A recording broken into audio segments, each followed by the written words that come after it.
Red Devil. Lots and lots to get into on the show this morning. But before we do that, if this is your first time watching today, make sure to subscribe to the channel. Bottom right-hand corner, we're just about to hit 40,600, I think. So go and do that right now.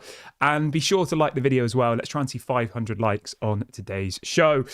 So on today's episode, we will be reacting to Garnacho to Napoli. We'll be talking about Patrick Dorgu, also talking about Marcus Rashford, who is apparently desperate to join Barcelona. But before we do all that, the question I've got for you this morning is this. Would you be happy with £55 million for Alejandro Garnacho? Let me know your thoughts in the comment section below. We will start the show off there then, just to keep the context in the correct place. So the story coming out this morning, this is coming out from multiple different people. You've got Damasio, you've got Sky Sports, you've got lots of mainstream media reporting that apparently Manchester United met with Napoli yesterday. A meeting took place in Naples. Manchester United are apparently demanding £75 million for Alejandro Garnacho, which I think if it's a Premier League club, I think, yeah, demand it. If Chelsea want Garnacho, the price should be £75 million. They paid, how much did they pay for Enzo Fernandez? Was it £115 million? They paid £110 for Moises Caicedo. And you could argue that Garnacho's probably at the same point in his career as Moises Caicedo was at Brighton when he joined Chelsea. I think so. They're about the same age. And if anything, Garnacho's maybe worth more because he's an attacking player, whereas Caicedo's a CDM, isn't he? So apparently they're demanding £75 million. Obviously, this is completely unrealistic for Napoli. Like, they're not going to pay £75 million. I don't think they'd even be able to afford that. £75 million is 90 million euros. And remember, Napoli sold Kavica Kvaratskhelia to PSG for 70 million euros. So, if they were to match Manchester United's asking price, they would have to find another 20 million euros from somewhere, which they're simply not going to be able to do. But Damasio has reported that apparently Manchester United have lowered their asking price for Napoli. So it's almost like this. There's a price for Napoli and there's a price for Chelsea. And people will be like, why? I don't get it. Why are they doing that? It's quite common, really. If Manchester United sell one of their best young players to Chelsea, it's not a good look, is it? And if they are to do that, it has to be an absolutely astronomical fee, like a huge £75 million. It has to be such a big fee that the Man United fan base can look around and say, okay, maybe that was the right decision. But, you can't sell Garnacho to Chelsea for cheap. Like, that's just not going to be okay, is it?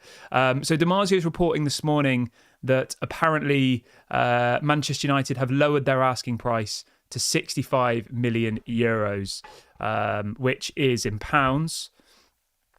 Let me just do the calculation. Yes, 55 million pounds, hence the video title. So how would you feel about that? Would you be happy with 55 million pounds for Alejandro Garnacho? Let me know your thoughts in the comment section below.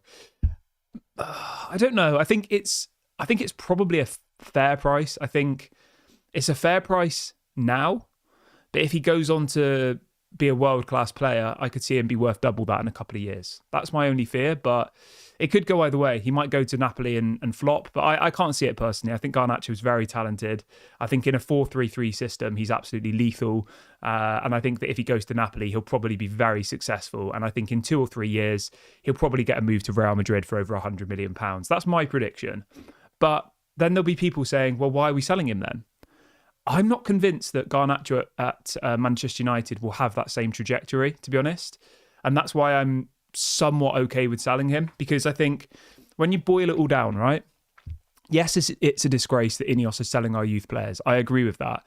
Yes, they should be putting in their own money. Yes, the Glazers should clear the debt. I agree with all of that, but it's not going to happen. Okay, so we can sit here and complain that this is the Glazers' fault, and of course it is. But you can't, in the same conversation, say, why are we not selling players? Why are we not buying players? Why are we not buying players? Well, we know why we're not buying players, because the Glazers aren't going to put the money in. They're not going to clear the debt. So the only option we really have is to sell players. Okay, we know that. Sell to buy. Nobody wants to buy Casemiro. Nobody wants to buy Luke Shaw. Nobody wants to buy Mason Mount. Lindelof's contract's expiring. Johnny Evans' contract's expiring. Like, all of these players that some people think are easy to sell, they're clearly not easy to sell. They're not. We're just fans who watch the games at our homes or in the ground. There are professional people running this football club who I'm sure will be trying to move Casemiro out. I'm sure. And at the moment, there isn't any takers. The same with Rashford.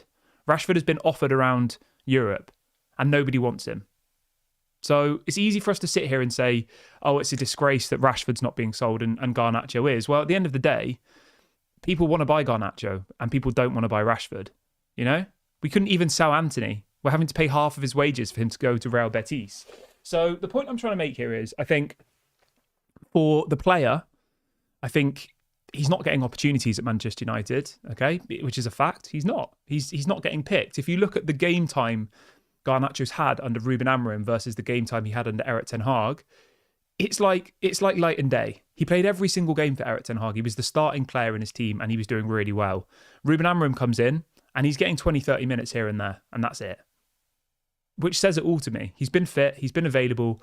I think Ruben Amorim's been here for 14 games now, and I think he's only started 1, maybe 2 of those 14 games, and Garnacho's been fit and available for every single one of them.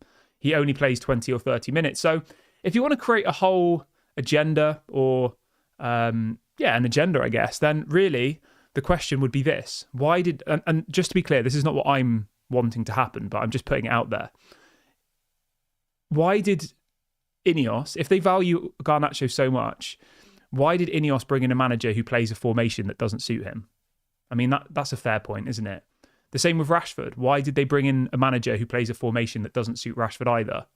It's all good and well saying Rashford doesn't train properly and all the rest of it, which I agree with. He doesn't. You know, we know that for a fact.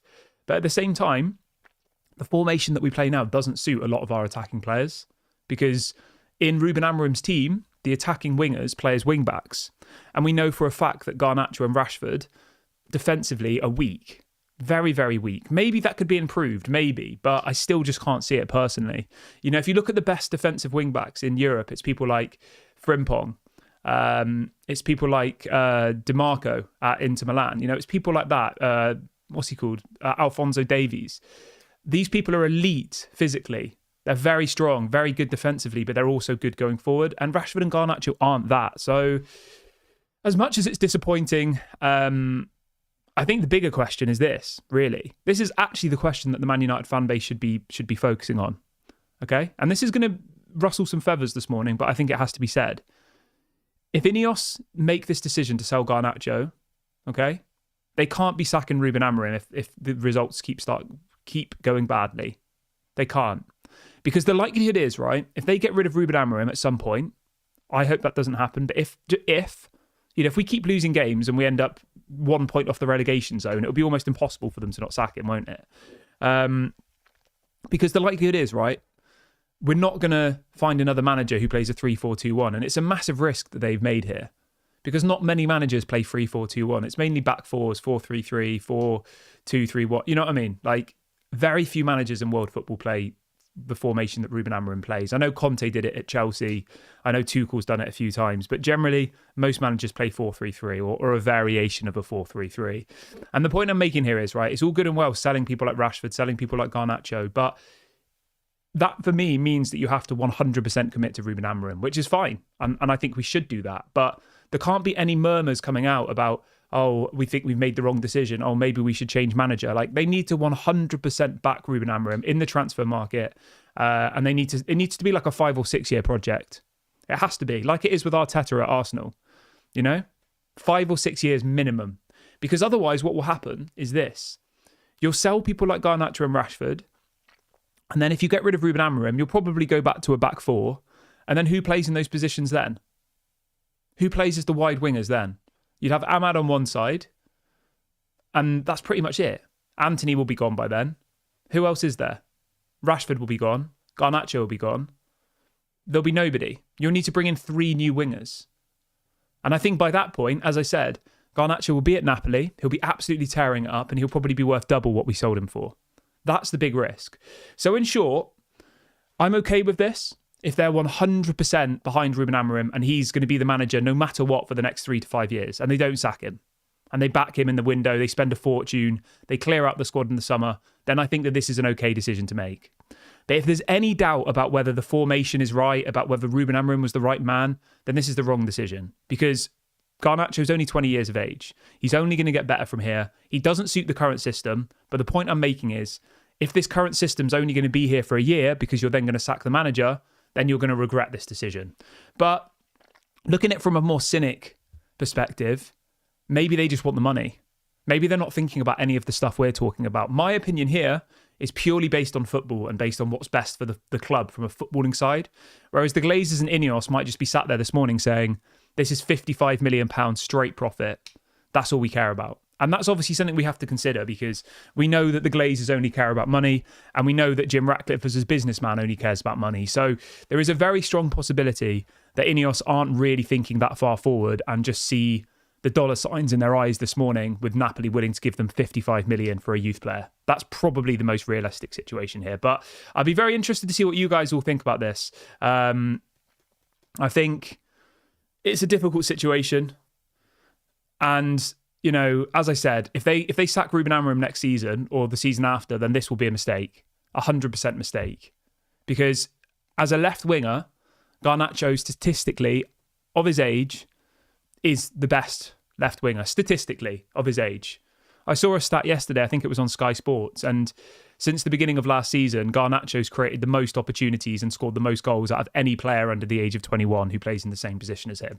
You know, and there was people like Lamau there, there was that Jamie Gittins, like Garnacho was top of that leaderboard. So he is the best young left winger in the world at the moment. That's a fact, statistically. Statistically anyway, obviously the stats sometimes don't tell the full picture. Yeah, let me know what you guys think. Everyone who's just joined the video, if you could do me a small favour and drop a like, that'd be really, really appreciated. We've got over 300 people in the room now, which is lovely. We're trying to go to 500 likes by the end of today's show, so go and do that right now. And if this is your first time watching, make sure you subscribe as well. We're only 2 subscribers away from 40,600, so let's try and hit that by the end of this episode. I've just dropped a link into the chat to subscribe. Go and do that right now. Somebody in the chat saying that Liverpool are about to sign Milos Kerkez. What? No. Is that for real? Hold on a second. Let me just see if this is actually true.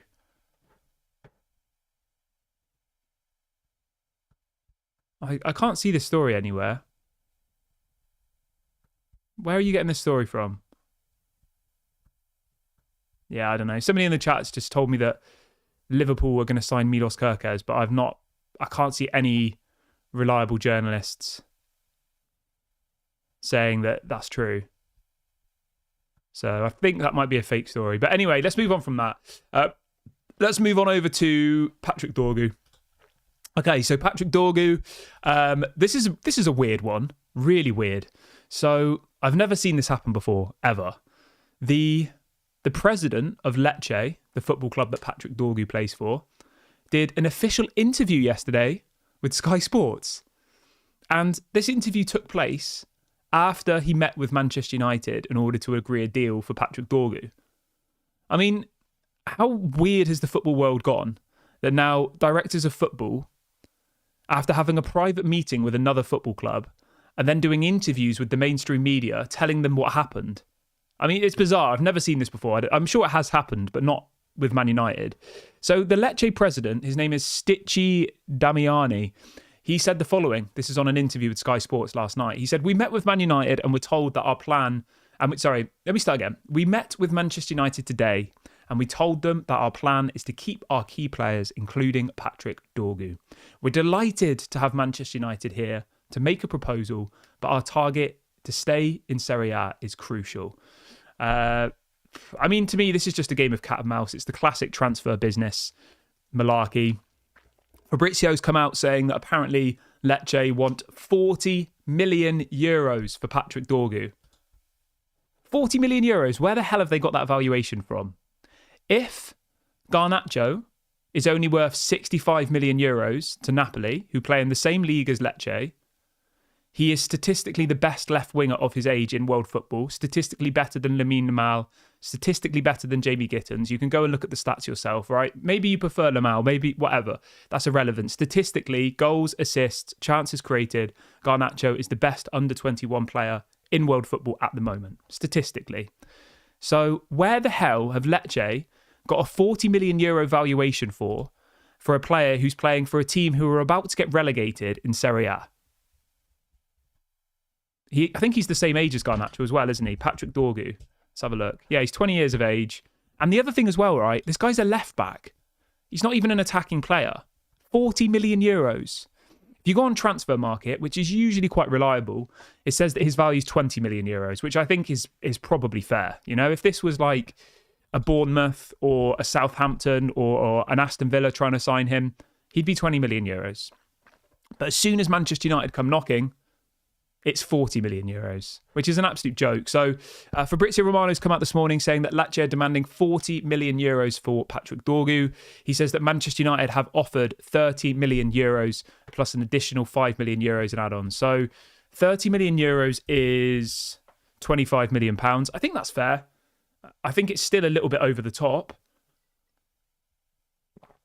You know, it's still inflated, 30 million euros, but I think it's more realistic. I honestly think if we pay any more than 30 million euros, we're setting ourselves up for failure. Like 40 million euros should get you someone like a Milos Kerkez, should get you, a Premier League proven left back for 40 million euros, in my opinion. It shouldn't get you a 20-year-old who's played one season in a relegation fighting Serie A side. Like, really? He's played 4 times for Denmark, and they signed him last year for 200,000 euros. No wonder they're asking for 40 million euros. They'd be making pretty much 100% profit, having only paid 200,000 euros for him. And they are going to get relegated. They're literally 1 point off the relegation. I think regardless of whether they buy him, whether they sell him or not, they're probably going to get relegated. I'm just comparing him with Garnacho. So Garnacho's market value on Transfer Market is 50 million euros, right? He's played 8 times for Argentina. I don't really understand where they've got this valuation from. At the end of the day, they've just seen Manchester United come knocking and they've doubled the price. Because you know that if this was an Italian club, if this was a Bournemouth, like that would not be the price. Now, somebody in the chat saying, remember Spurs only paid saying that Spurs only paid 18 million euros for Udogi from Udinese, yet we're expected to pay 40 million euros. I mean, that's such a good point. You know, Udogi, let's have a look. So Destiny Udogi, left back, the same position, moved for, 18 million euros, and that was 2 years ago from a team in Serie A.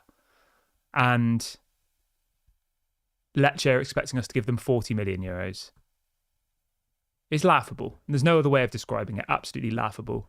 But I still do think this deal will happen. There's a video this morning circulating of the chief transfer negotiator for Manchester United in Italy yesterday coming out of a meeting with Lecce. So this deal probably will happen.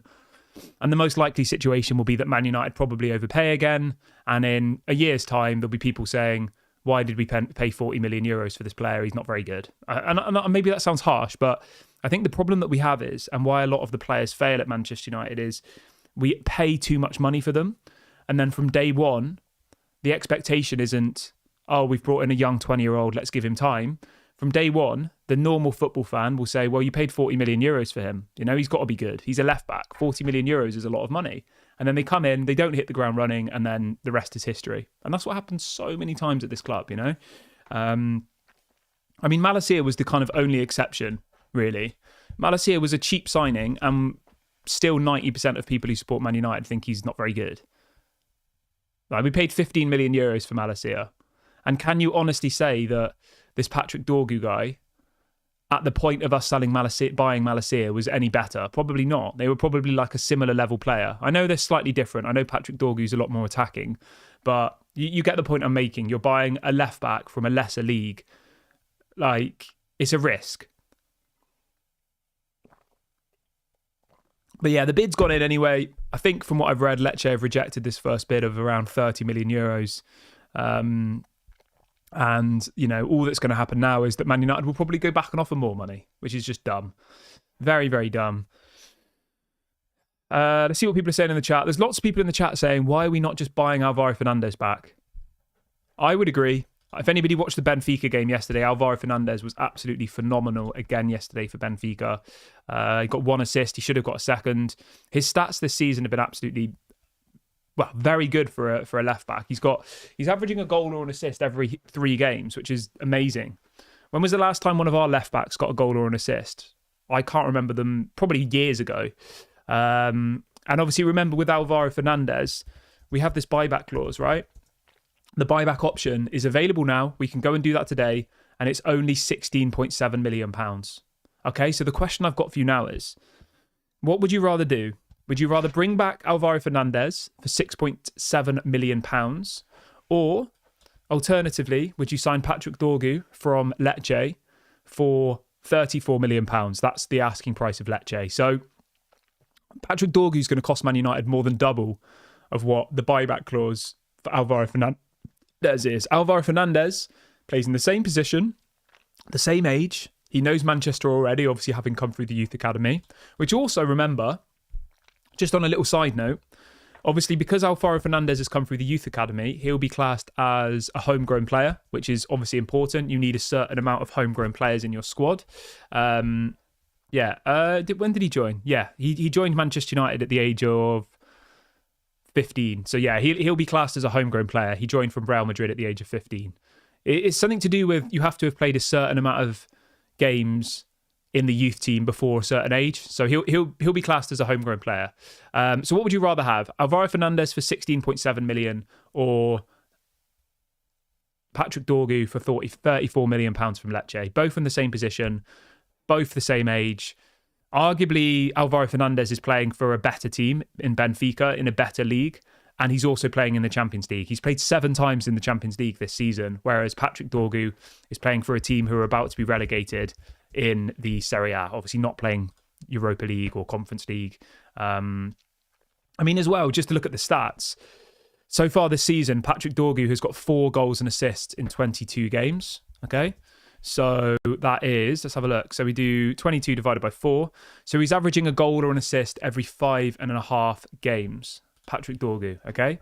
And then you look at Alvaro Fernandez. Alvaro Fernandez has 7 in 30 games. So he's averaging a goal or an assist every 4 games, Alvaro Fernandez. Patrick Dorgu's every 5.5 games. But remember, Alvaro Fernandez is getting goals and assists in the Champions League, whereas Patrick Dorgu's doing it in Serie A, so it's not really comparable. But anyway, that's that bit of the show. I'd love to know what you guys think about that one, though.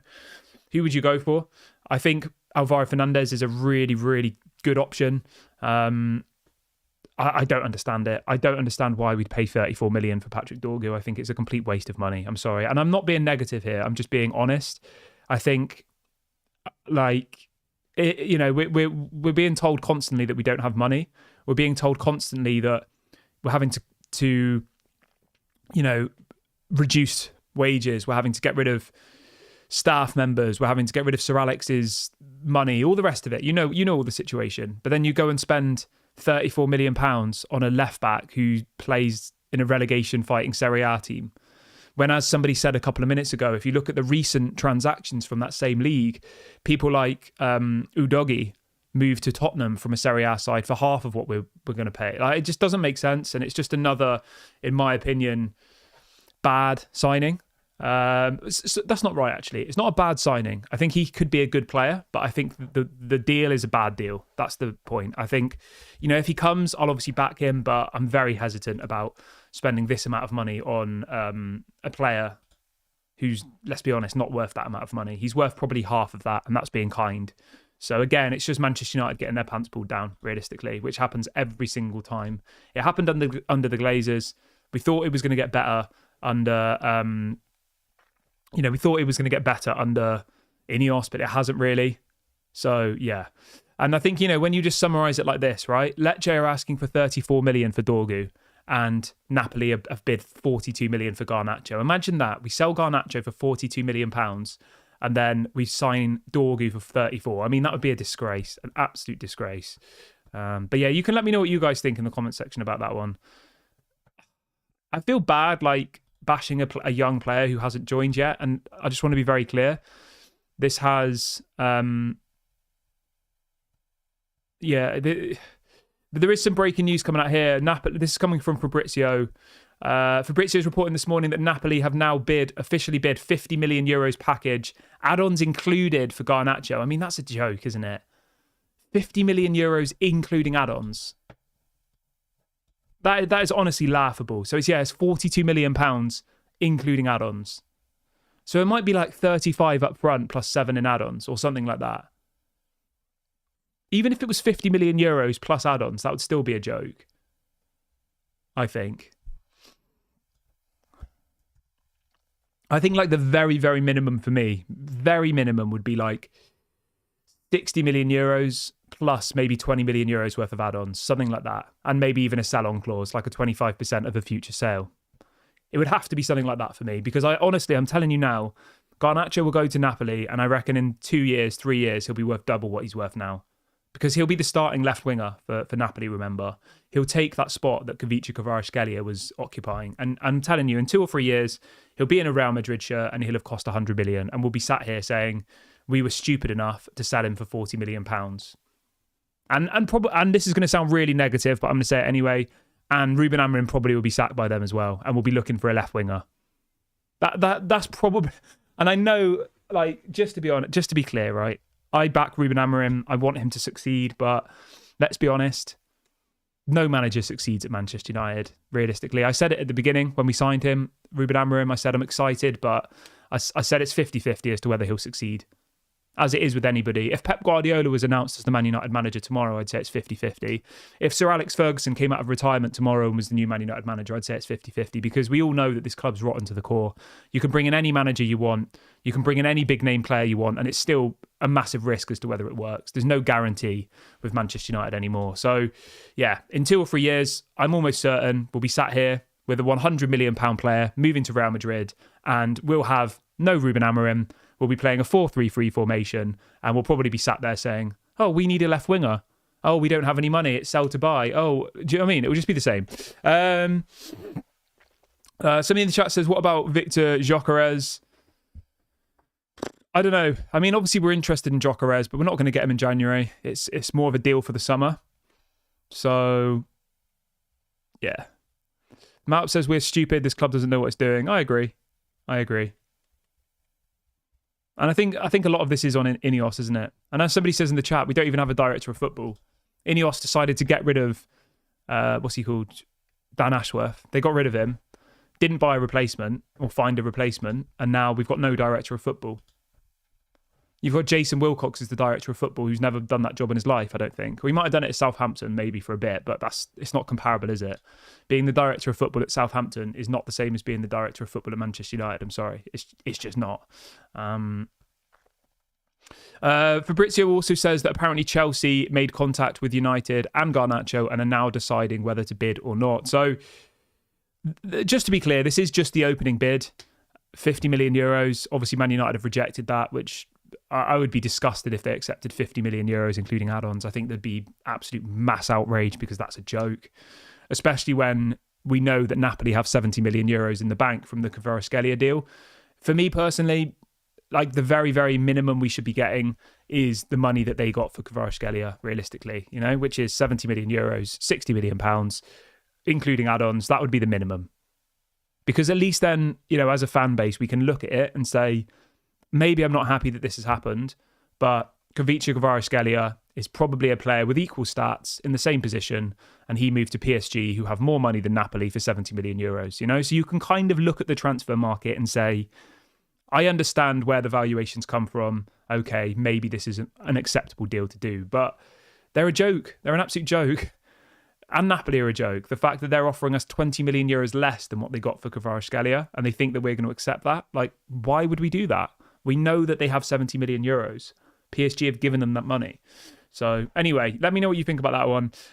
We got a super chat coming in from Carl Took. Thank you for your support, mate. Carl says Dorgu is bang average from what I've seen. I'll be honest, I've only seen him play a couple of times, and I wasn't blown away. I think Alvaro Fernandez is at the moment on fire for Benfica. He's doing really, really well. So yeah, I don't know. I'll have to watch more of Patrick Dorgu to give a real opinion on him, but I can tell you for certain he's not worth £34 million. Not a hope in hell. He's worth half of that. He's a young, talented player with potentially a bright future. And £34 million is what Patrick Dorgu could be worth in 3 or 4 years' time. And we need to stop paying clubs the transfer fee on a player when they're not at that level yet. Maybe Patrick Dorgu will be a £34 million player in the future, but he's certainly not a £34 million now. You know, it just doesn't make sense at all. Yeah, so